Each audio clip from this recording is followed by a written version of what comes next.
ഒരു ദിവസം എനിക്കൊരു രാത്രിയിൽ ഒരു 11:30-12 മണിയായപ്പോഴാണ് എനിക്ക് ആ കോള് വരുന്നത്. ഒരു വിജയരാഘവൻ എന്ന് പറഞ്ഞ ആലുവയിൽ അദ്ദേഹം ഒരു സാമൂഹിക പ്രവർത്തകനാണ്, ബേബിച്ചേട്ടൻ എന്നാൽ ഞങ്ങൾ 7-9 വയസ്സുണ്ട് അദ്ദേഹത്തിന്. അദ്ദേഹത്തിൻ്റെ ഒരു കോള് വരുന്നു, വേണം സാറേ ഒരു ഹെൽപ്പ് വേണമെന്ന് പറഞ്ഞിട്ട്. ഞാൻ എന്താ 11:30 10:11 ഞാൻ എന്താ ഉപയോഗിച്ചേട്ടാ എന്ന് ചോദിച്ചു ഞാൻ. അപ്പം പറഞ്ഞു, സാറേ കാനറ ബാങ്കിലെ ഒരു സീനിയർ മാനേജർ കോയമ്പത്തൂർ അടുത്ത് ഒരു ഹോസ്പിറ്റലിൽ കോവിഡ് പിടിച്ച് കിടക്കുകയാണ്. ആ ഹോസ്പിറ്റലിൽ ഓക്സിജൻ സപ്ലൈക്ക് സിലിണ്ടർ ഇല്ല, ഓക്സിജൻ കിട്ടുന്നില്ല, സാറിന് ഒരു 2 ഓക്സിജൻ സിലിണ്ടർ അവിടെ എത്തിക്കാനൊക്കെ പോകുന്നു. അപ്പോൾ ഞാൻ ഉപയോഗിച്ചിട്ടാ, ഞാൻ കേരളത്തിൻ്റെ ചുമതലയാണ്, ഞാൻ തമിഴ്നാട് വർക്ക് ചെയ്തിട്ടുണ്ട്, പക്ഷേ എങ്കിൽ അവിടെ എത്തിക്കാൻ ഒക്കുമെന്ന് എനിക്കറിയില്ല, ഞാൻ നോക്കട്ടെ എന്ന് പറഞ്ഞു.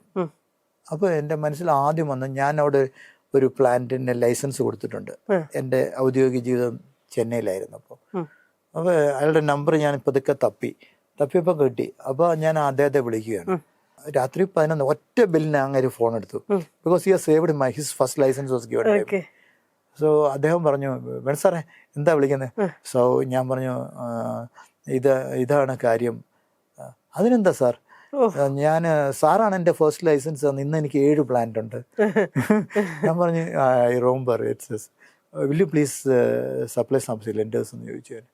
എന്നാ സാർ എന്താ മാതിരി ചൊല്ലുന്നത്, നമ്മൾ കൊടുത്തിരിക്കും സാർ, സാർ ചൊല്ലിയതല്ലേ എന്ന് പറഞ്ഞു. Okay thank you, please give it എന്ന് പറഞ്ഞു. അയാൾ പോയി, അയാൾ അവിടെ സപ്ലൈ ചെയ്തു. ആ മനുഷ്യൻ രക്ഷപ്പെട്ടു. പക്ഷേ 2 ആഴ്ച കഴിഞ്ഞ് അതിൻ്റെ കോംപ്ലിക്കേഷൻസ് ഒന്നും അയാൾ മരിക്കുകയുണ്ടായി. But still I feel that was the moment in life. We were able to do something for the society.